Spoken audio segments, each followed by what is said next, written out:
Broadcasting live on YouTube, Facebook, and X. Here's your host, Andrew Romanella. Okay? Like, just get the hell out of here. Nobody cares what you think if you're not a Mets fan.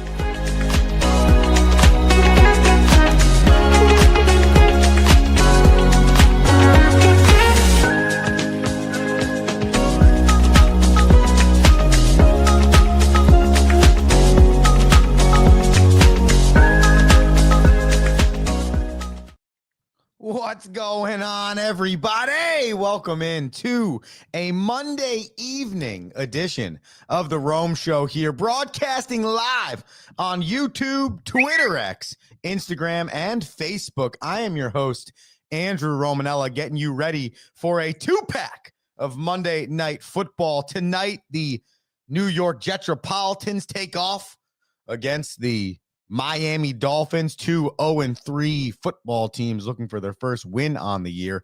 They kick off in 30 minutes. And then the Cincinnati Bengals, led by backup quarterback Jake Browning, they take on the Denver Broncos, who are looking to get off a 2-game losing streak. So we're going to get you ready for both of those games on the tail end of this show. But there's so much to talk about from this weekend, and we're going to get into all of it, including the Mets' historic collapse and lack of playoff future despite the amount of money they spent on the payroll. The Ryder Cup, it was a blowout for 2 days. The United States team did a great job coming back on Sunday. Very valiant effort. However, not good enough for the victory. So Europe takes its second straight Ryder Cup. We have our weekend's best and our weekend's worst, as we do every single Monday, whether at 7 a.m. or 7 at night. And, of course, what we're going to do on the back end of this show is we are going to play Monday morning, evening, quarterback, where we break down every game from Week 4 Sunday in the National Football League all the way back to 9:30 yesterday morning. And then, like we spoke about on the open, here to begin, we will break down the 2 Monday Night Football games tonight, give you our picks, and get you ready for those contests. We'll start straight off the Rome here so we can get the people inside the mind of Andrew Romanella. Obviously, I remind you to follow the show, The Romanellas, on YouTube. Head to youtube.com/The Romanellas and hit subscribe. Or The Rome Show 1 on Twitter X and Instagram, The Rome Show, then the number 1.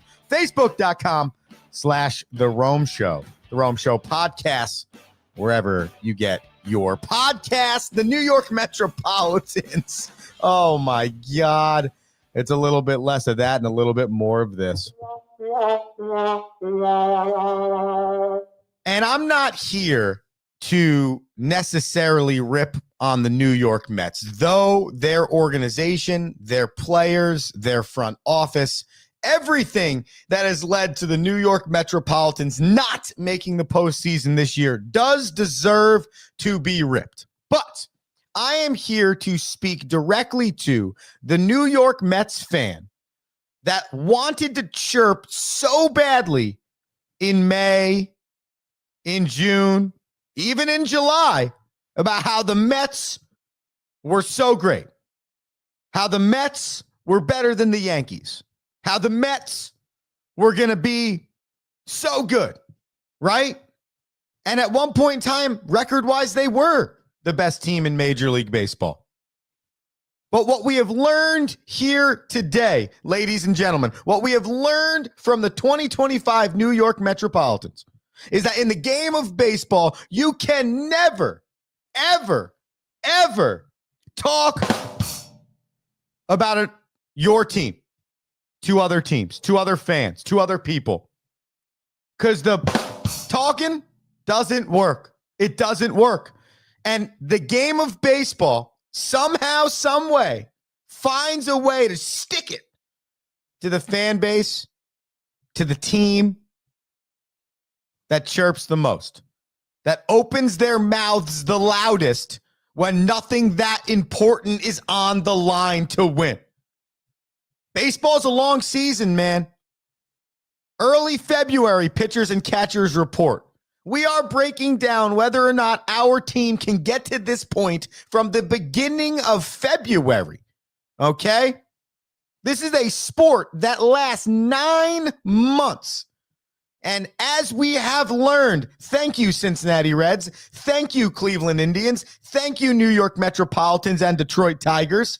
What we have learned, ladies and gentlemen, is that the beginning of the year, hell, even the middle of the year, and even in some parts of the third quarter of the year, do not define your baseball team, especially with 3 wild cards available.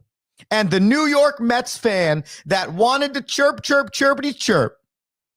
And before I came on the air, I said, I might want to change the intro because the intro talks about being a Mets fan, but not in this light. But the New York Mets fan that wanted to about how good their team was, about Soto coming and not wanting to be a Yankee, and we're going to be the best team in the league. You got to get there. And again, it's another season in Queens where the Mets do not make the playoffs in back-to-back seasons. Can we focus on consistency? Can we focus on locker room dynamic? Can we focus on becoming a team whose payroll adds up to the performance on the field? Can we become an organization where it finally looks consistent every season? And it's not, this team's great. This team's atrocious. This team's great again. This team's atrocious. The ultimate roller coaster ride is being a New York Metropolitans fan. There is nothing consistent about being a fan of the team in Flushing, New York. And it is a friendly reminder that you do not talk any of that before you get to the postseason. You want to make it to the postseason and start chirping about your team winning the World Series but that's a different animal. But in the game of baseball, you do not talk no, you don't do it. You don't do it. You just play the game and let your play speak for itself. Sad day to be a New York Metropolitans fan. Sad day. I hope Steve Cohen and the organization from the top down look at how the hell this happened and what needs to be done to now have, for the second year in the last 3, the largest payroll in baseball history to not make the postseason. 2 times.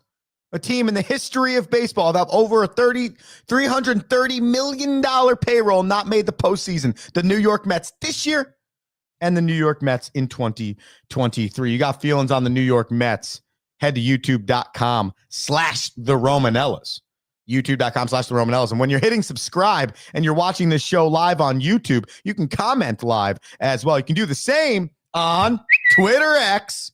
Go ahead to Twitter X and or Instagram. We're here for you, the people. The Rome Show on a Monday, getting you ready for Monday Night Football, talking all of the different sports. Let's get into golf. The Ryder Cup happened over the weekend, and Team Europe won 15-13. And if you were a part of this Ryder Cup, by the way, watching it Friday, Saturday, if you were invested in it, you would have never thought what I just said came out of my mouth, that it was a 15-13 Europe victory. Team Europe went into Sunday with a 7-point lead on the Americans. They needed 2 full points to retain the Ryder Cup trophy, and it took all the way till the end of those singles matches. Good on the Americans to battle. But Europe ultimately defeated the United States, and they won their 2nd straight Ryder Cup. And a lot of the conversation has not been on how good Team Europe was. A lot of the conversation has been on how the American fans handled or treated, I should say, the European team. Now, we're not going to dive deep into this because I've talked so much about fan disrespect on this show and how much I hate it. And though there are a lot of fans out there that believe because they're paying the money, they could say whatever they want to these athletes, there is a line here, people. I read something about Rory McIlroy and his wife getting a beer thrown at them. I saw the video. I believe it was Lowry almost went after a fan on Saturday. Someone was getting somebody kicked out on Friday. It's disturbing. And I don't think it's a golf problem. I think why it's more prominent coming off of this Ryder Cup is because in golf, it is so prominent because of the nature of golf. In hockey, in football, in basketball, in baseball, fans are talking and yelling throughout the entire sport. In golf, in tennis, in some of these sports like that, it's founded on being quiet when the athletes are performing. So this isn't something new. This utter disrespect towards the athletes and from fans is nothing new. Do I believe in New York? Furthermore, on Long Island, it could be significantly worse? Absolutely. I am not dissolving the New York, Long Island, Bethpage Black fan, American, of their duty in this. I'm not saying that if you're not from New York, you also can't be this type of fan. That's not it. That's what I'm trying to say there. But what I'm saying is this has been a problem in sports. Fans come to the stadiums, they come to the arenas, the courses, the ballparks, and they believe they can say whatever they want, good, bad, or indifferent, to these athletes. I paid money, I can eviscerate you. It's not cool. It's not cool because the environment of sports is cool enough as is, especially an event like the Ryder Cup. How cool is the Ryder Cup? The passion for your country, how good the golf is, and the way you get to watch these golfers golf. It's not the same as a traditional tournament. They're on the course with each other. They're playing doubles. They're playing singles. They're playing best ball. They're celebrating for each other. It's cool. That's fun enough. But to go and show up to an event and think, I'm going to tell this guy that he's a piece of bleep, or that I'm going to throw a beer at this guy's family member, or tell this guy something else. It's ridiculous. To finish, and this is some insider information here on the Rome Show, and this is why you listen to the Rome Show. One of my former players works inside the New York Metropolitans franchise, their organization, and he has nothing to do with player acquisition, has nothing to do with player decisions, team decisions, personnel decisions, none of that. But one of his jobs is running said part of the New York Mets franchise, okay? That, again, has nothing to do with player acquisition, has nothing to do with anything that has anything to do with making the team better on the field. And he said he woke up this morning with an inbox full of help, quote unquote, help emails from Mets fans. And he said, if I send some of these to like the police, they might want to investigate whether or not some of these people will actually execute some of these threats or other things written because the team lost. And I get it. You spent money, you invested time. I get it. But to think that you can threaten somebody or just blow up some inbox with some ridiculous stuff, or say or do some certain things is wild. So it's disappointing that on the back end of a fantastic Ryder Cup weekend, this is what we're talking about. But this is a greater problem than just the Ryder Cup and just New York fans or just this tournament. This is a sports fan issue.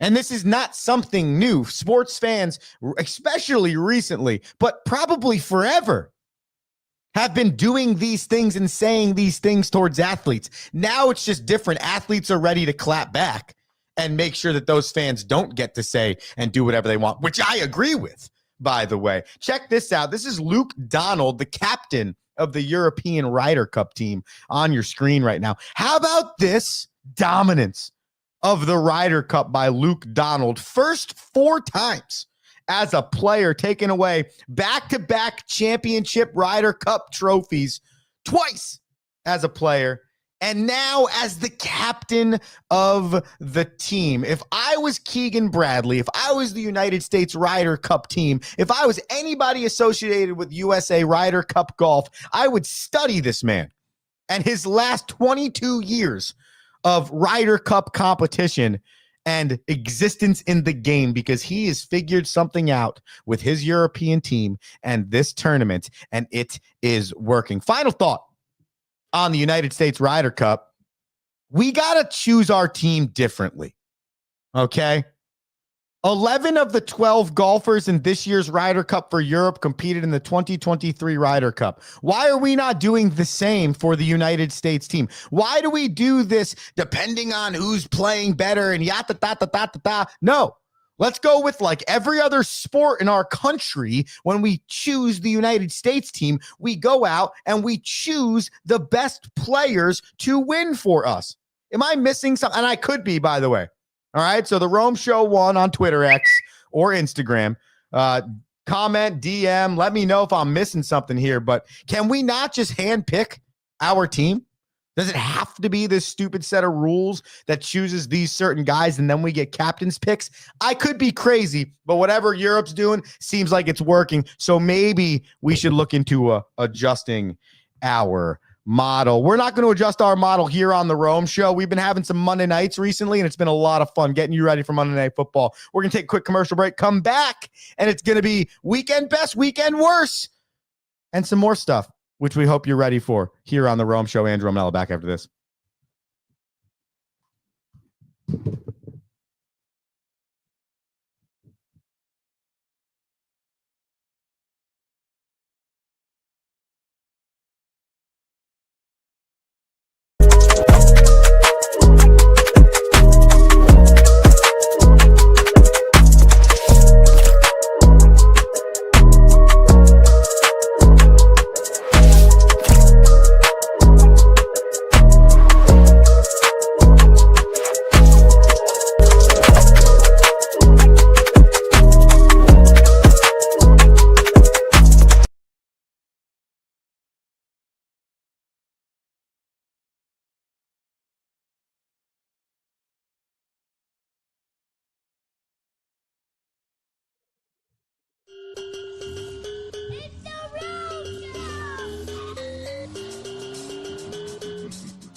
Yeah, the Rome Show on a Monday night, broadcasting live on the Romanellas on YouTube.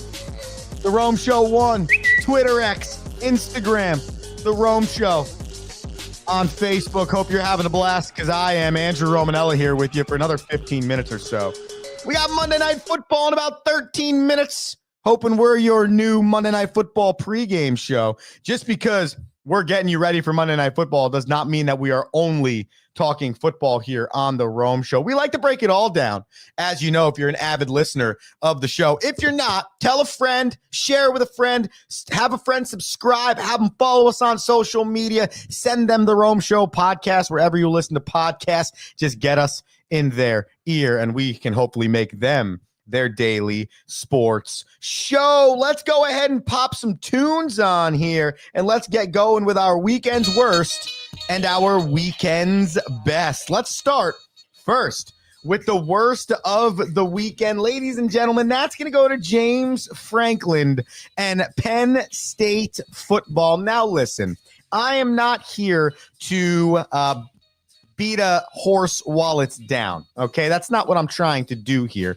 And I do think that James Franklin is a really good football coach. And clearly what he has done over the last decade at Penn State has been very good. They're top 25 every year. Furthermore, they're probably more like top 10, top 15 every year. But there's one thing missing from this man's resume, and it's his ability to win the big game. 2-21 as a head coach against AP top 6 opponents with a minimum of 20 games played. He's lost 15 straight games to a team he is playing that is top 6 or higher ranked. That is an indictment, unfortunately, against a coach. It does not mean that you now define James Franklin's career as not successful at Penn State. That's not what we're stating here. But there is a James Franklin wins a big game problem currently at Penn State right now.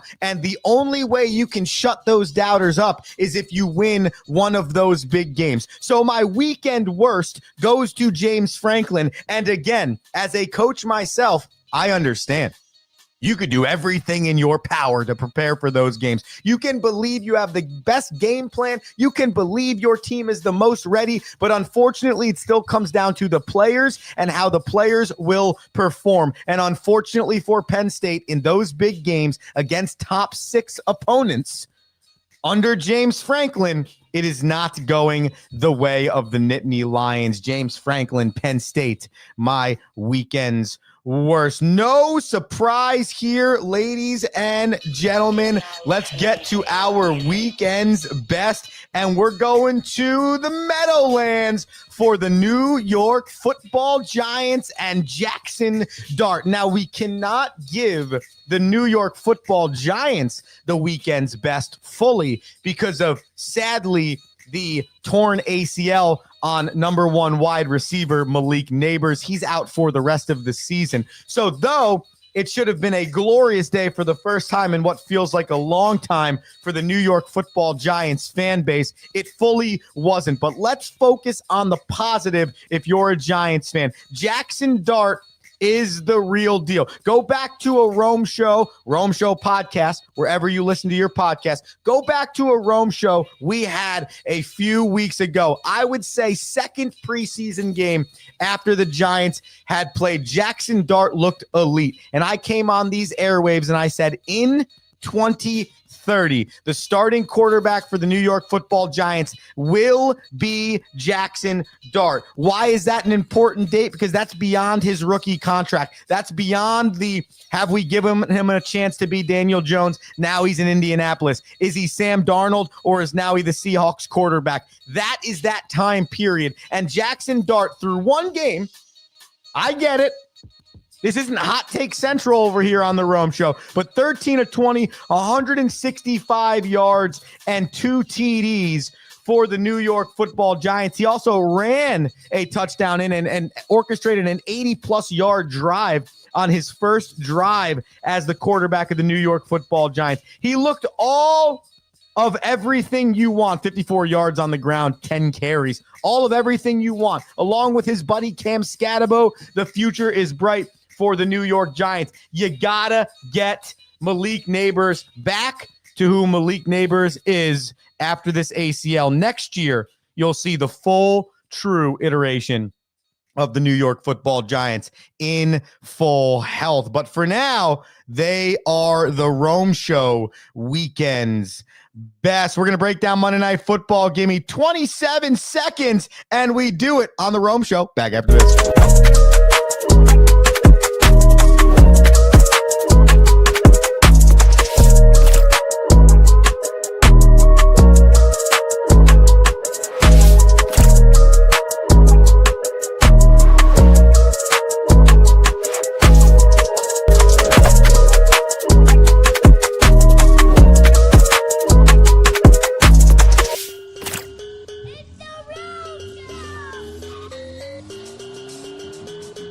Yeah.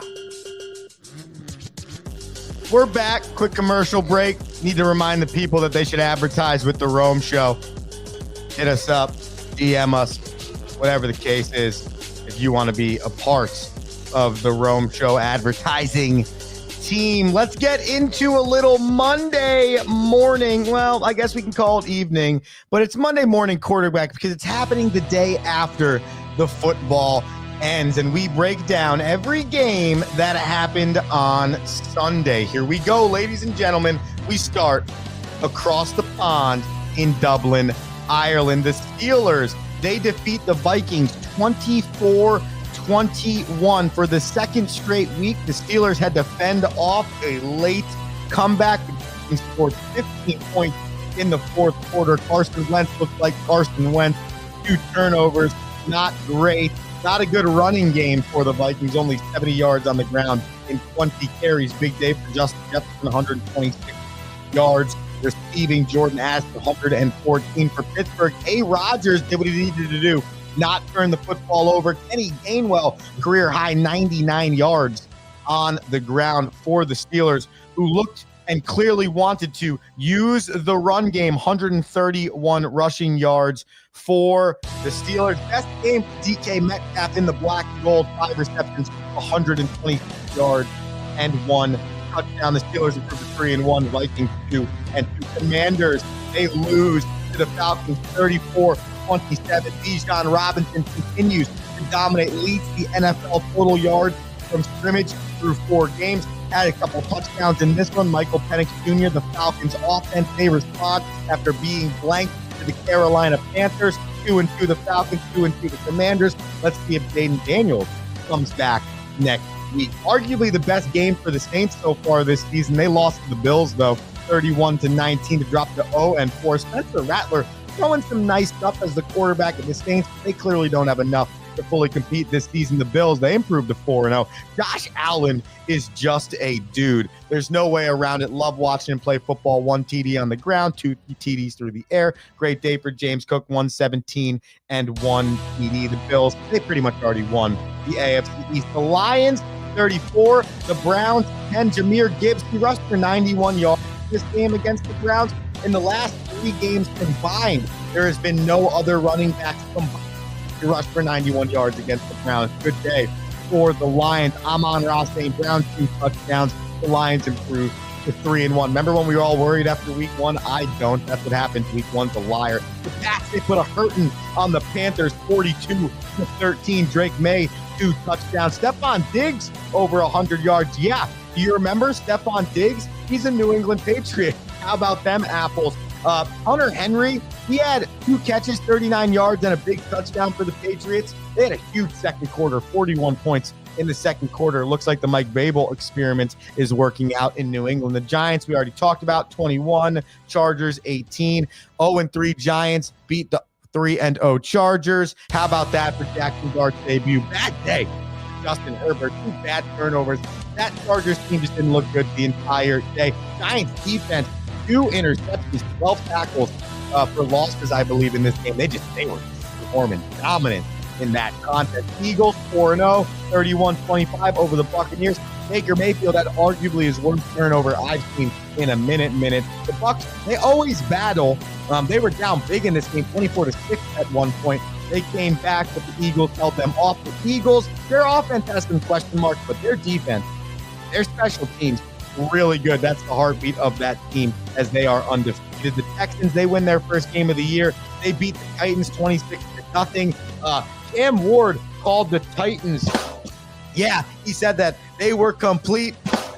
Rhymes with grass, and he's 100% right. They got blank. CJ Stroud, he felt good in this game. 2 TDs, 239 through the air. They continue on. They play the Ravens next week. The Titans, it is. Yeah, they are. 1-3 teams that everyone believed would be AFC playoff battling it off next week. The Rams, they end the fun Indiana Jones at least start for the Colts. They beat them 27-20. 3 TDs for Matt Stafford, 2 interceptions for Indiana Jones, both teams 3-1.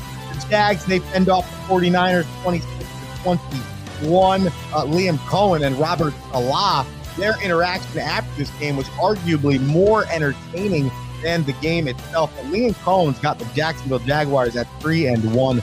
49ers, they suffer their first loss. They're also 3-1. The Ravens, they not only lost the game, went to 1-3, and they lost Lamar Jackson to a hammy. How long he's out, we don't know. The Chiefs, they look really good. 37-20, they defeated the Ravens. 2 straight victories for the Chiefs. Xavier Worthy came back, and he proved worthy for the Kansas City Chiefs. 5 receptions, 83 yards, 4 TDs for Patrick Mahomes. He hooked up again with Tyquan Thornton. That's his 3rd touchdown, Tyquan Thornton. Only 2 targets, one of them a TD. Grab him for a flex on your fantasy roster. Hollywood Brown maybe as well there too. The Bears, they hold off the Raiders 25-24 with a blocked field goal at the end. The Bears, they move to 2-2. Caleb Williams and Rome Odunze continue to have a really good connection. The 2 draft picks came in together last year, and they continue to perform well this postseason. The Raiders, they don't look good, but Ashton Johnson finally looked like himself. 21 carries, 139 on the ground, and 1 TD. Finally, we saw a tie last night. Yeah. What? Check out the screen. How about this statistic? Highest scoring ties in NFL history you got up on your screen right now. And that Cowboys-Packers game is the second greatest or highest scoring tie at 80 points in NFL history. A tie, it stinks. I don't like it at all. I've been talking to people about this. What do you do? I don't know. I don't know what to do. But the Packers and the Cowboys tied. One sack in his return. Not a great 2 weeks for the Green Bay Packers to need to figure it out. 2-1-1. The Cowboys 1-2-1. The NFC playoff hopefuls. Packers definitely. Cowboys probably not anymore. Definitely. We're hoping to figure it out. Tie each other. We'll see what that means when we get back to the end of the season. Okay, what did we come here for? We came here for Monday Night Football. You got a twofer tonight. First, in 1 minute, the Miami Dolphins versus the New York Jetropolitans. Then at 8:15 tonight, the Broncos versus the Bengals. Let's start first with the Miami Dolphins and the New York Jetropolitans. Here we go, ladies and gentlemen. First and foremost, -2.5. The Dolphins are favored by the over-under here is 43.5. Both of these defenses are not very good. So first and foremost, just as a side thought, if you're thinking about taking the over, probably a pretty good idea. The Dolphins are 24th in points per game defensively. The Jets are 28th points per game offensively. That does not bode well. How about total yards? Both bottom 5 in the league offensively and bottom 5 in the league defensively. Passing yards allowed, 30th in the league for the Dolphins, 27th for the Jets. Rush yards, 28th for the Dolphins, 25th for the Jets. Jets give up 26.7 points per game. The Dolphins give up 28 points per game. High-scoring affair, I believe it's going to be Justin Fields. He returns to the New York Jetropolitans. I do believe he is going to be a factor. Running quarterback, good tight end, and never bodes well for the Miami Dolphins. However, the Dolphins are 9 straight victorious to the Jets in Miami, though the Jets hold a 7-6 margin on Monday Night Football. Both teams are 0-3. Jets looking to avoid an 0-4 start for the first time since 2020. The Dolphins looking to avoid an 0-4 start for the first time since 2019. That should show you how poor both these franchises are right now. Give me the Dolphins -2.5. Give me the over at 43.5. The Broncos versus the Bengals, 1-2 Broncos, 2-1 Bengals. The Broncos are favored in this game at home by 7.5. Over under in this game, 44.5. First and foremost, straight off the jump, I want to take the Broncos here because the Cincinnati Bengals are coming off the worst loss in franchise history with Jake Browning at quarterback. Remember, Joe Burrow out for at least 2 to 3 months with an injury. So you have the backup quarterback for the Bengals coming off the worst loss in franchise history against Bo Nix and the Broncos coming off of 2 straight losses with kicks. Think about that. 2 straight kicks to end the game and defeat you. That's a very disturbing way to lose. The Broncos offense is okay. Middle of the pack, scoring 24.3 points per game. They are throwing the rock at 238 yards per game. It's 13th in the league. Game 17th, 118.5. And the defense, same thing, middle of the pack. 14th in points given up per game, 11th in total yards given up per game. But this team, late in games, cannot find a way to make one more stop. And that's the biggest thing for the Denver Broncos. They're probably going to be in every game. Can they make that one more stop? For the Bengals, it is simply just stay above water. Win as many games as you possibly can. Be thankful that you're only 2-2 right now, and you aren't 0-4 like last season and without Joe Burrows. So if you're the Bengals, you're just trying to steal victories any way you can. Your defense has to find a way. Travel doesn't mean I have confidence in them. I'm going to take Denver at home -7.5, and I'm going to take the under 44.5 because I think the Broncos have enough firepower to score to help get to this over, but I do not believe that the Cincinnati Bengals have enough firepower to get to this over. So I will go ahead and take the under at 44.5. Hope you enjoyed the Rome Show on a Monday night. I'm really enjoying doing these Monday Night Football Get You Ready For shows. We might keep this throughout the entire fall. We'll see. Let us know. You can DM us. You can get at us on YouTube, Twitter, X, wherever you follow us. Just make sure you follow and subscribe. I'm Andrew Romanella. We'll be back on the air tomorrow morning at 7:05 to break down both these games and talk more sports. We love it. We love you. Thanks for tuning in. Andrew Romanella. Have an electric day. Peace! Thank you for listening.